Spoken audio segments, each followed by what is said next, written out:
Welcome back to the Dynasty Bebop. We're here live, talking about some 2024 rookie player values, kind of where to find the values, not really who the values are, but just kind of how to take advantage of these values in this dynasty market. And it can get kind of confusing during this time of the year where we don't have landing spots, so we don't have all the information yet. We're trying to make trades, but we don't evidently have the confidence to maybe move into a certain area or not. So we're gonna have a quick conversation and kind of discuss some of our tactics on where we're looking for our values, and especially in this 2024 class where we're thinking we can sneak back and maybe grab a tier or two.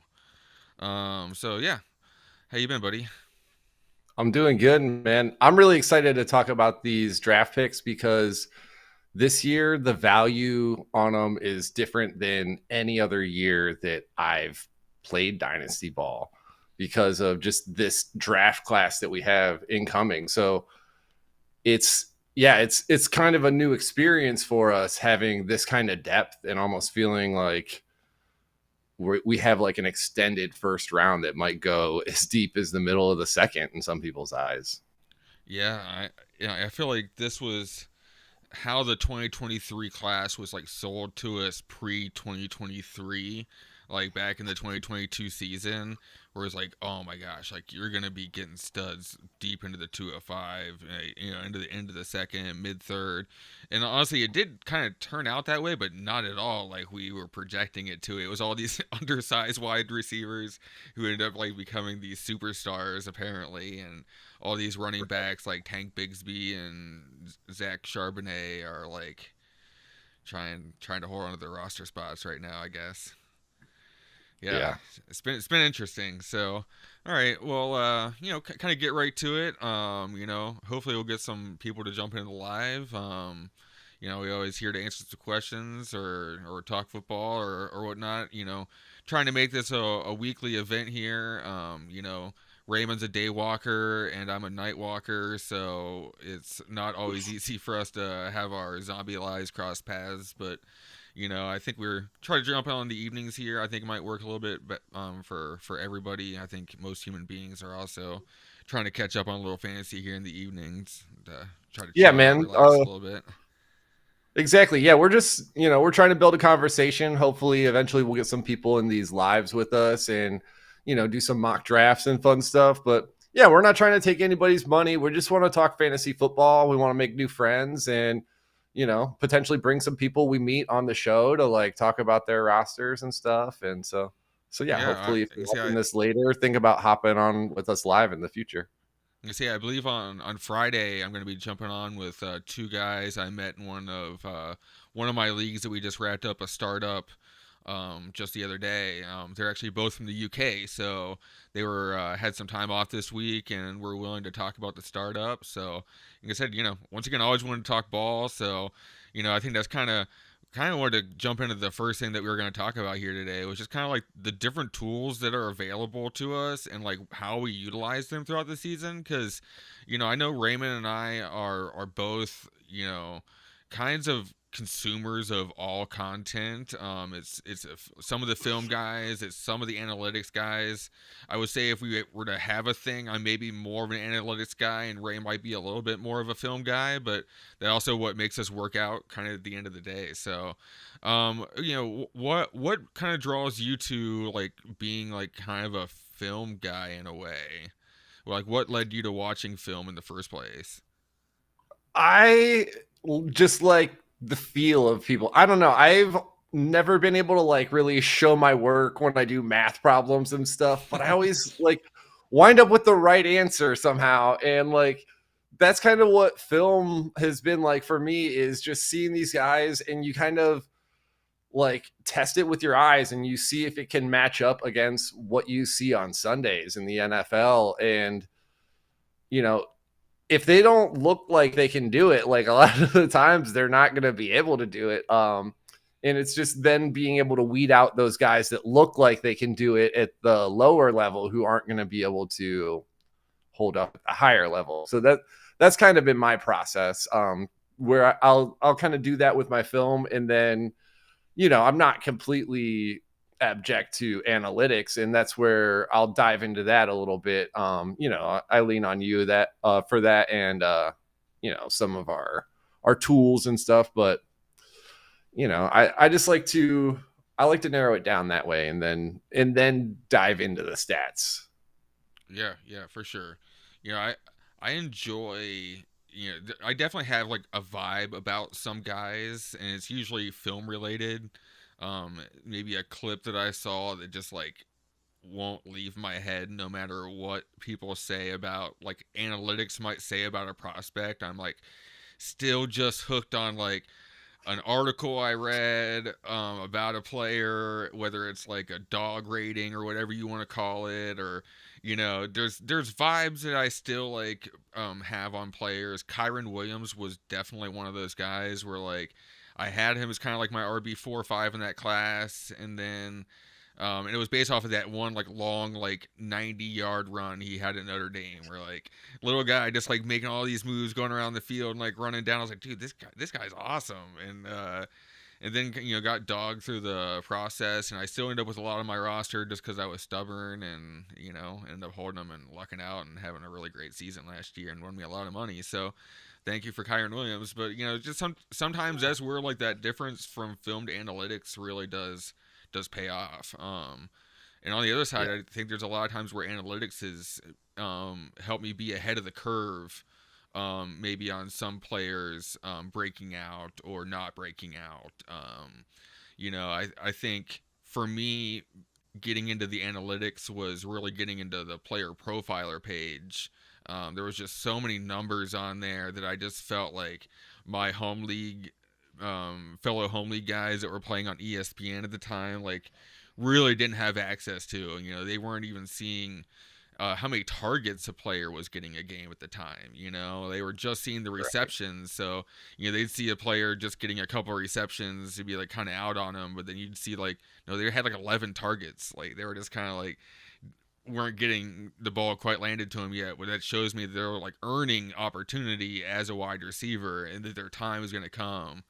Or you sort of see their route percentage going up every week as a rookie, and you're like, okay, I mean, he's not getting the targets yet, but his route participation is like growing every week. So they like want him out there. It's time to maybe get ahead of this curve a little bit. So yeah, I think that there's like definitely things for both, and I think that's exactly where like we fit in as Dynasty Bebop is. We're kind of the game theory content consumers, sorters of the bullshit guys that hopefully find some different solutions than just one of those groups is giving to you. Yeah, also just consuming a lot of content, it kind of helps to know, like, okay, I heard this guy in my league talking about this right after I saw this dynasty creator saying it. So like, oh, okay, I think they're watching Wake Up or something, or oh, I think that they're a flock guy or whatever. And when you do that, then you can kind of start to take advantage of, like, okay, I know that like this person's steering them down this road. They might be valuing X player more than the market because this analyst is out ahead of it and like bullish on this guy. And so yeah, just doing that, and like just using the information, like whether you agree with the information or not, like all information that we get in the fantasy realm is useful and we can use it all to act. And so that's kind of, you Yeah, know yeah, 100%. I obviously I try to enjoy all the content consumers that I or content creators that I do consume, but sometimes I am most of the I'm in a little over 20 leagues at this point, and every time I join a new league, it's usually through some sort of Discord community. I'm not just joining random Reddit leagues or sleeper or free leagues or whatever. Like I'm trying to find active Discord leagues that are looking for active members. They've luckily most of my leagues have held up over the 4 or 5 year period that I've been a part of them, and I think it says a lot to finding good leagues in these patrons. So for instance, the most recent league I found in a Dynasty Nerds uh, on their Discord, somebody had posted that they're starting a new league. So I jumped in, and so obviously the next couple weeks I'm consuming a lot of Dynasty Nerds content. I like want to like find out, maybe guys that they're lower on than I am that might be some values, or vice versa. I mean, you don't evidently want to get the guys that they're super low on, because honestly, I'm typically drafting for value, and if the league's not going to value a player, then man, it's kind of hard for me to want to evidently pull the trigger on some of these guys too. So, there's a lot of different things that you can learn from different content creators out there. So, you know, yeah, you got any favorite creators that you've been like listening to recently, Ray? I like all of them. Obviously, Wake Up's like just such a great vibe. I love you know, the live aspect of that show and everybody getting together. Um I actually really enjoy Dynasty Land. They're just so consistent. They're there every night, and like, maybe I don't agree with the takes 100%, but those dudes are so positive, and they're having Mm-hmm. like a really good impact on the scene. I just think there's a lot of great content right now, and yeah, I don't know. I can't pick a favorite. Yeah, yeah, yeah. No, I Nate feel that. Nate I feel List that. too, I feel a obviously. lot Like, about that with like the Dynasty Nerds guys, where like, yeah, they're not evidently like professional football analysts or anything, but man, like they've been doing this for a long time. They're good buddies. You can like really feel their like vibe and their like camaraderie is like, and they've like grown a lot as like creators through the years. So like, I mean, they've gotten better at it, and yeah. I mean, geez, they got their Dynasty GM tool merged with the Sleeper app now. So I mean, it's getting pretty close to some big time stuff there. oh yeah.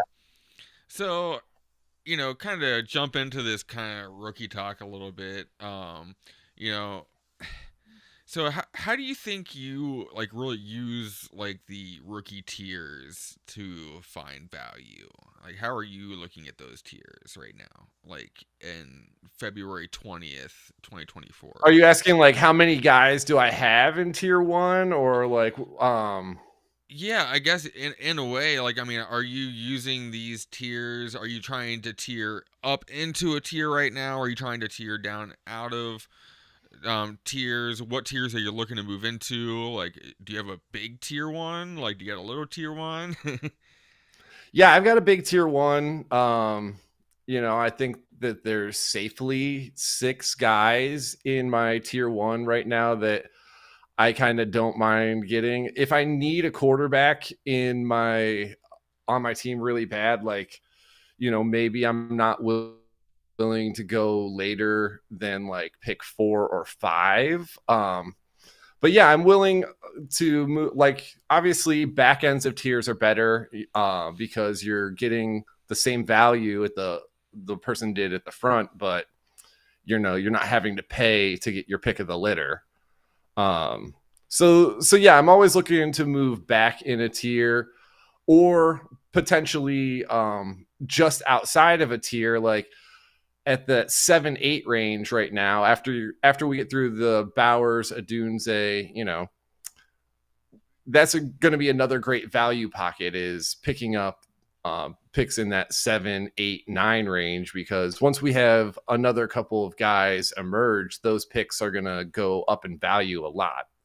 Because right now people are like trying to put a name to them, and they think they have it figured out, but once we have a name on those picks that everybody's really excited about, I think the value is going to go up there.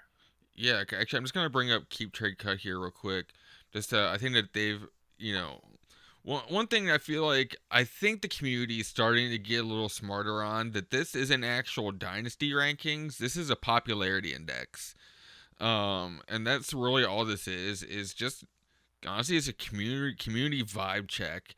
And I think that's like really the best way to use this tool is to kind of see, how much a community likes a player or not. Mhm. And right now, I think one thing that I do like about Keep Trade Cut is they kind of have these little tier brackets over here. So you know right now, I think everyone's very comfortable with this tier one of 2 players. And Raymond, I know you just mentioned up to 6 players in your tier one, and I think that's like the first spot you can start to look to take advantage of the market is your 101s and 102s. I think you could start to already look at the 106 is a pretty viable move down for you. And I think the Mhm. 106 is going to be pretty ecstatic to get a phone call from the 101 that they're interested in moving all the way down to their lonely 106 spot. They just missed the Yeah. playoffs, and now they can add Marvin Harrison Jr. I'll give you my future first, no problem. Yeah. Um, Like imagine like you're trying to take Marvin Harrison with your 101 because you don't need a quarterback and you just really want that wide receiver. Like I'm just imagining taking like the 106 and you're probably going to get a Dunze there.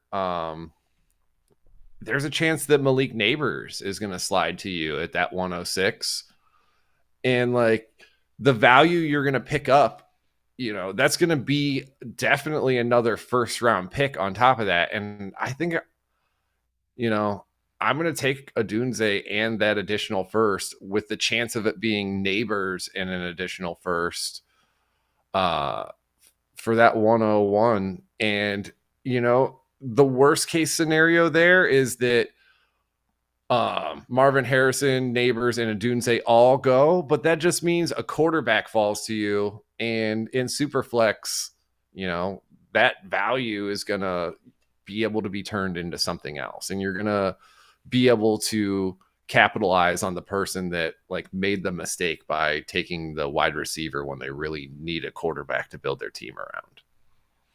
right, for sure. Because I I think that the name of the game is always kind of the back end tier hunting.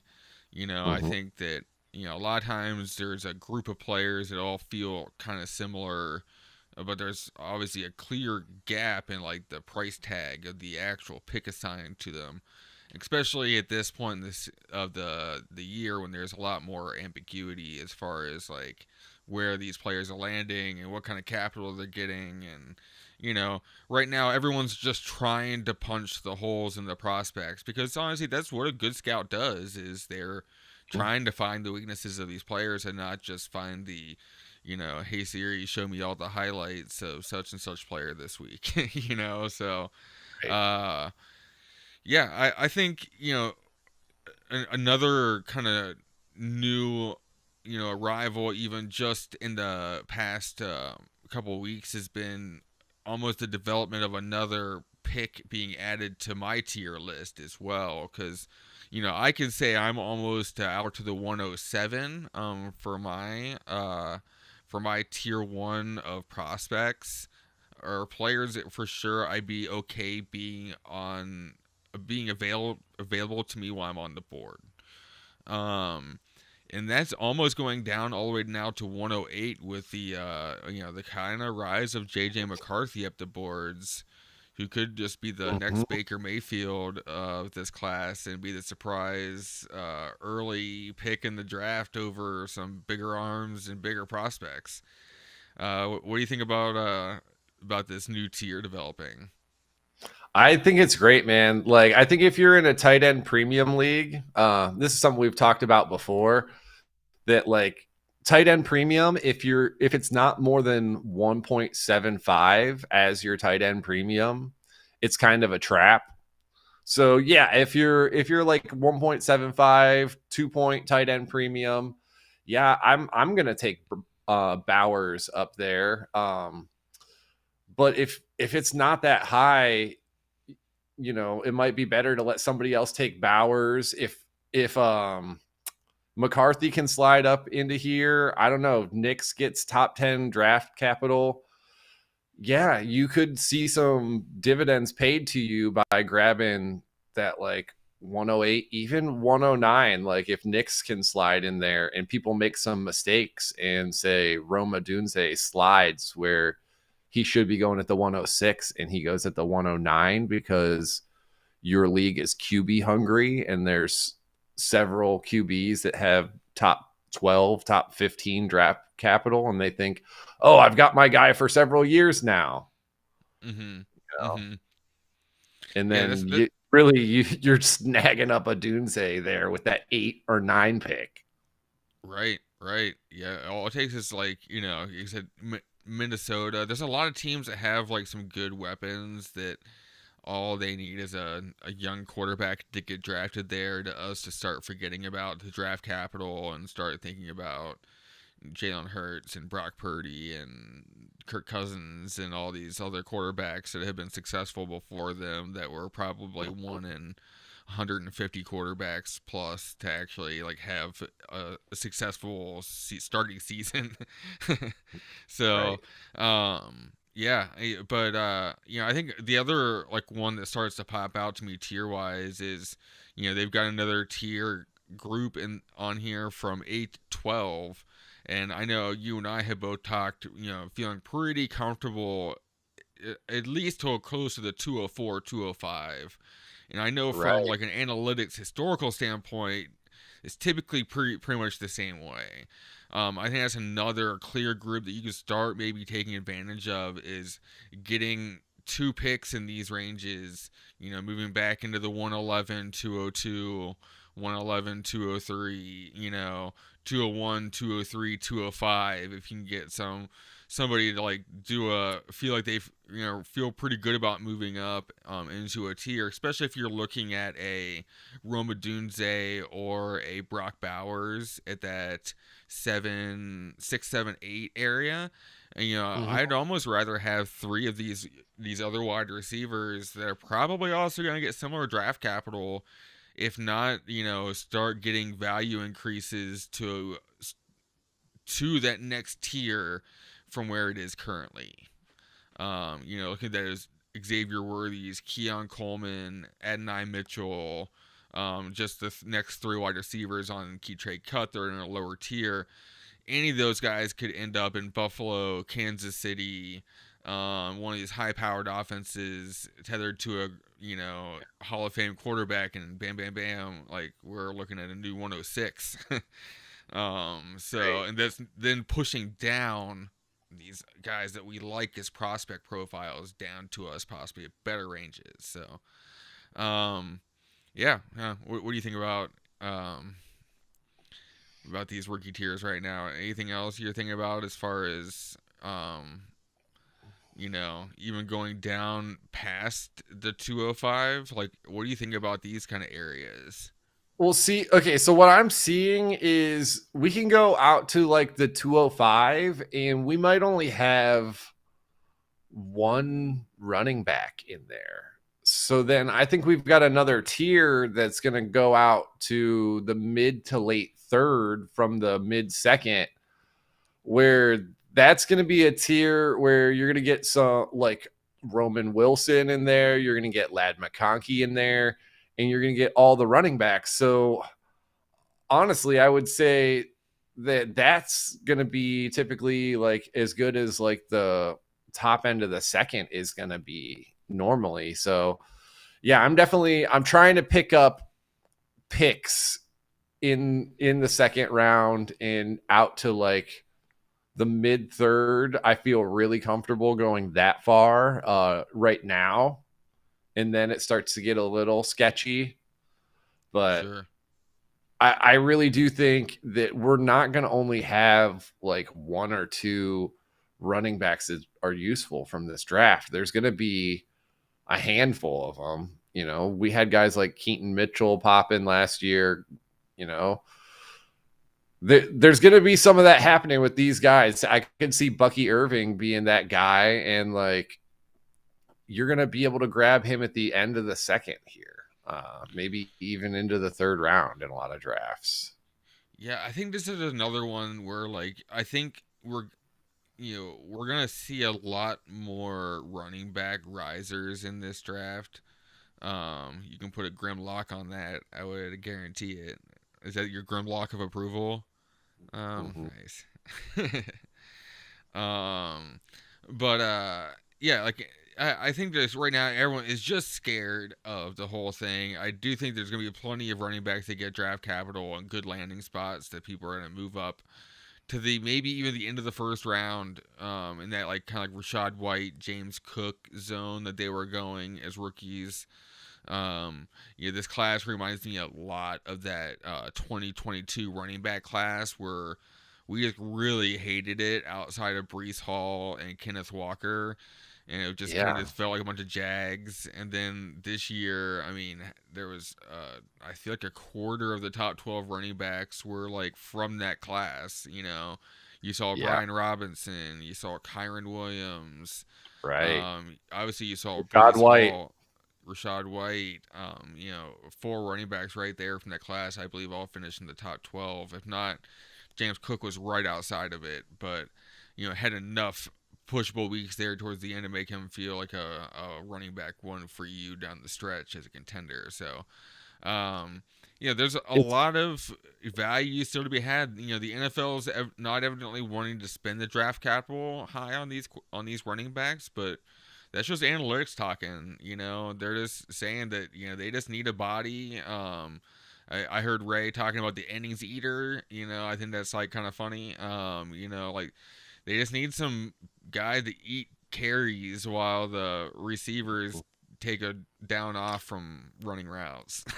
what's what's crazy to me is kind of watching how the values have flipped, because you mentioned earlier when we started those ESPN leagues, it was like the NFL was different at that point because you didn't expect rookie wide receivers to come in and produce for a couple years at all. So we weren't valuing them like this. Yeah.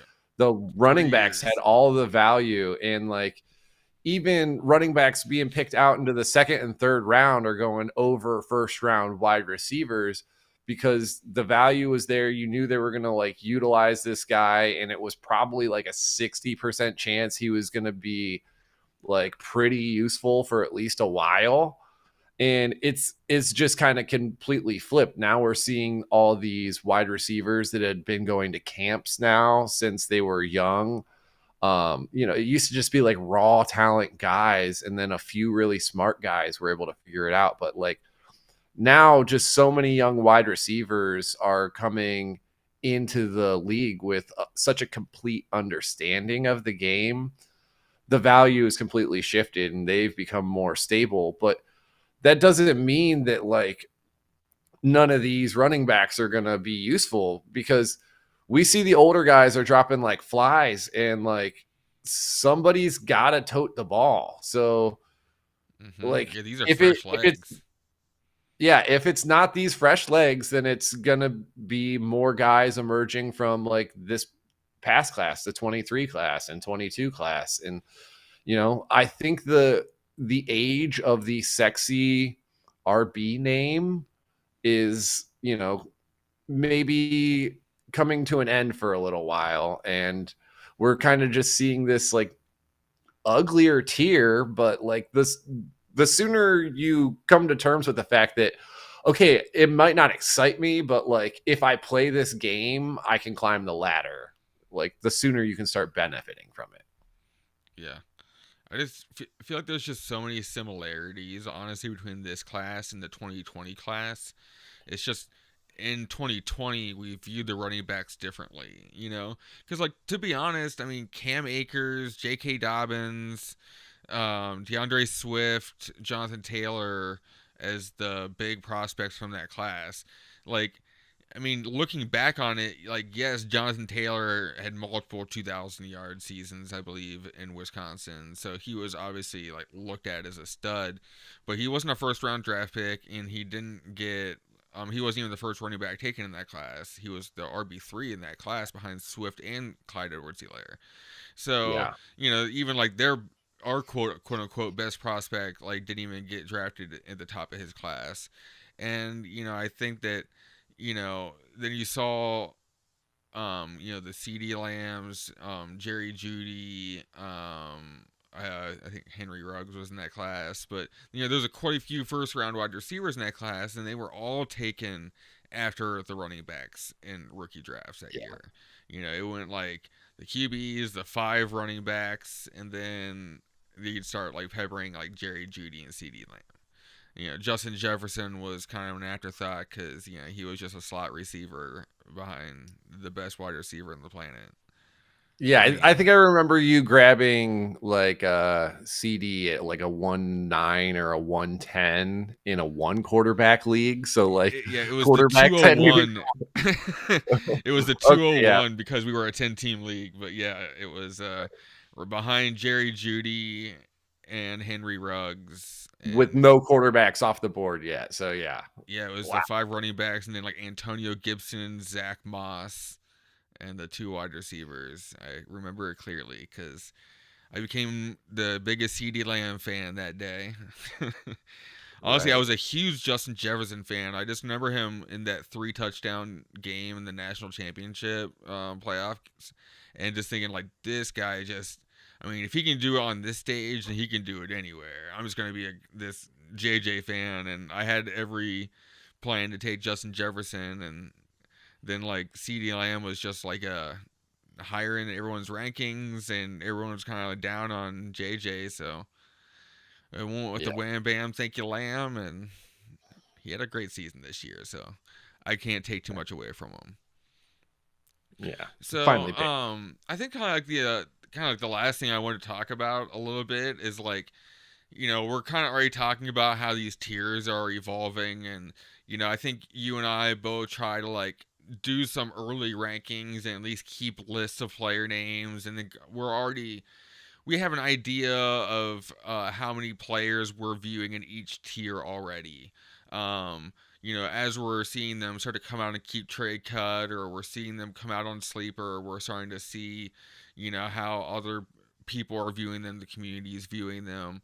So I just kind of want to talk about, when do you think the first, like, let's say this 2024 class, the 2023 draft ended, the 2024 picks are now available. What do you think like the life cycle of these picks are? Because I think you hear a lot of people talk about how picks only gain value until like they're the most valuable on the clock. And I think that that's kind of like a conversation, because I think that people are getting sharper and trying to get ahead more, which I don't know. How are you feeling about this life cycle here? I think that it's going to change every year for sure. One thing that I kind of noticed is I think maybe the first overall pick hasn't necessarily like gone down in value perceptually, but I think you maybe could have gotten a little bit more value out of it before the field got cleared and before we understood the guys a little bit more. I think kind of the earlier your pick is, like if you're gonna sell it, I might want to sell it earlier because guys want clarity and they're like they want to put a name to the pick as early as possible. And so yeah, I think that if you sell early on late round picks, you're gonna get the worst value because somebody's just like, well, oh, it's just a late this. So yeah, I'm gonna Mm-hmm. wait till we can put names to it with the later round picks. So I guess that's really what it's all about, is like kind of trying to capitalize it as soon as people think that they have it figured out. And that's going to come and go at different stages, whether that's the senior bowl, whether it's the combine, or whether it's the draft. Like people are going to be really certain that they have it figured out, and that's the time when you need to jump and like let them pay up and like put their bunny where their mouse is. Right, right. Because it's definitely not like a linear like grade all the way up. It definitely like kind of has like some ebb and flow throughout the season. Where like just even through the NFL season, as college football games were happening, you're having players rising and falling through that process. Keon Coleman scores a couple of touchdowns early on in the season, and he starts rising up draft boards. And then his quarterback gets injured towards the end of the season. He slows down, and people start poking holes in him as a prospect. He starts falling down the board. You don't even know if these things are correlated or if it's just part of the process. So, I think that's where I feel like the film guys might have maybe a little bit more advantage in that way, because the analytics guys are always going to look at it from a risk benefit analysis of the Yeah. average amount of points or production you can get from a 204, or the average hit rate from a 204 is such and such. Um, but you maybe with having some gut instinct or doing like that little extra research, I think can like help you find some values early on in this process. Anything that's I would say pre combine, would be a little bit more filmy. I think Mhm. once the combine hits, you see a big new tier open up down low. I think you get I think the quarterbacks start to separate themselves a little bit more during the combine. The rushing quarterbacks that you already thought were going to go high are going to go even higher because somehow they actually ran fast like we thought they would. Yeah. um, and some wide receivers will jump up the board as well for the same reasons. Might see Yeah, some that good. 40 time is a needle mover, man. Yep. And yeah, we've had a few players confirm that that could be right, and we've had a few players like Kyron Williams and stuff kind of show us that it might not matter that much. So it's kind of just watch the needle move and follow your heart. Like all the biggest like regrets I ever have in a dynasty trade is when I like just get a random idea and it kind of goes against a core belief I've had and I act on it. Like I never get upset when I act upon my convictions and like it doesn't work out. But like, if it's just something like, oh man, I got scared because of one report and I sold a guy, like that's where the regret comes in. And that's how you work a market is like understanding that it's not a stagnant thing. It's like, oh, I tried to trade this guy to this other guy and he didn't want him. Like, okay, well, he didn't want him today. Like, the market fluctuates on all these guys, so you got to keep trying. You got to move around.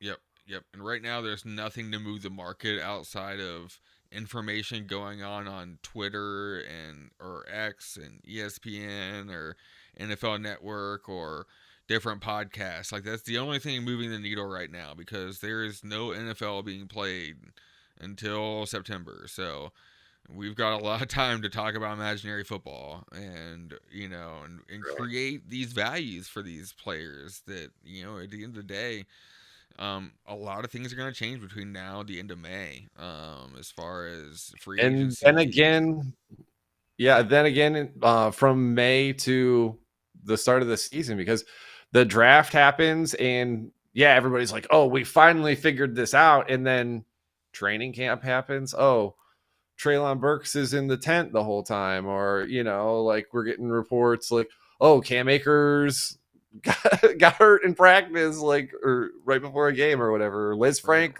surgery for Travis Etienne, or Or Trey Sermon actually sucks. gotta twist that knife. All right. Yeah, we were talking about that one earlier. We got some good Trey Sermon stories from all of our friends. I think we all got bit by a little Sermon bug at one point. Yeah, San Francisco running backs, damn it. dude, he's the next Zeke, man. He came out of Ohio State. Obviously, he's Zeke. Yeah, apparently you don't want that either. Um, but yeah, so yeah, I say just be aware that whether I feel like if you're probably watching this, that probably means that you're probably a dynasty football addict of some sort. So, and if you are in a league with other dynasty football addicts, I say trying to get ahead of the curve is probably the way to go. I think if you're playing with a bunch of buddies that you went to school with or you work with or whatnot, I think a lot of times those leagues, I feel like their picks are actually most valuable on rookie draft day for the main fact that they're actually all there and Yeah, ready to nobody's active do other something. times. Yeah, and like they all want to see who's on the board, you know? Like I think any sharp member that you're in with like probably already has a 2 to 2.5 or 3 round board already laid out on their own. So they already kind of have an idea of what's going on. They just gotta shift things around on draft night and they're ready to draft the next day. So I think that's the biggest thing to keep in mind is, yes, rookie picks can continue to gain value, but they do get to a point with sharper leagues where people want to be ahead of the curve, being out on something, or being ahead of the curve on trying to trade up into a big tier. I think that's where you can start to take advantage of the sharper leagues. Is taking advantage of a member's confidence in in their abilities. If Right. If they somebody has that 108 and they think that like they're gonna do a big trade up, like, and you're gonna extract value from moving down from like the 104 to the 108, like that's where we're gonna do it. Yeah, for sure. Try to get that extra first round pick thrown in. They were already a borderline playoff team. Something goes wrong, or they maybe decide to go even like a little youth heavier, and all of a sudden they want that pick back that they traded you, and they're willing to give you a little extra for it, and you can go win yourself some money. So, all right, buddy. Well, it is 8 o'clock here in Ohio. I gotta get to the old HD adult man playground, Home Depot, and get my supplies for the night and fix the world, bro. So, Yeah, man. yeah. Well, good Anything luck else you want to say? maintaining everything. Yeah, I'm excited to get some more mock drafts in here. I think we want to do one with like a mock draft with landing spots and stuff. And, hopefully let's get some people in here. Let us Yeah, if know. you're, You yeah, I can say wanna if you're interested in joining us on mock draft, leave a comment below, and we'll make sure to message you, and we'll let you know whenever we're doing mock drafts. You're feel free to join in. Heck, if you got a mic, you want to jump on the live stream with us, we'll have you on here. We're gonna say we're not Yeah, you here want to to talk about take all your the team? fame or make all the money. We're here to have fantasy football conversations and meet people and just get stuff off our chest that we've been thinking about all week. Yeah, you got a good team and you want to brag about it, like Yeah, let us know. We hop on, we'll look at your team, like give you a second to talk about how you got there, or hey, if you got a team you want some help with, we could take a look at it and give you some ideas. I know we did a video like heading into the season last year. It was called Starting Up and Trading Back. That was one of the most helpful videos because we literally laid out a plan and then I followed it exactly in a draft. And not only was I able to pull off those trades that we outlined, I even maybe got a little icing on top of it. And, so that's the kind of stuff we're trying to do. We're trying to just help people, build good dynasty rosters and, celebrate it when you do have a good one. So, yeah, let yeah. us know. Yeah, I think the two of us together are like always a good conversation because Ray and I don't always see it eye to eye. I know it may seem like it on the shows that we have because it takes like us a week of arguing about what show to do before we actually do it. So, um, but it works out well because I think that both of us have gotten better at Dynasty from having these conversations. We were maybe both stubborn to listen to the other one, but we probably still go home at the end of the night and we're like, oh, damn it, Ray was like right about that. Like, or vice versa. I say that a lot too. Yeah, that you were right about that. Yeah. Um, awesome. Well, man, wow, geez, we were up to 3 eyeballs here viewing us on the old live stream. So maybe six. yeah, wowzers. Maybe six eyeballs, but yeah, three bodies. Well, welcome. No, it's only 3, so it must be all pirates or one person and a pirate. I don't know. It's something of the sort. But Yeah. either way, I'm running out of bad jokes and odd ways to finish this. So awkwardly, I'm gonna say bye. Peace.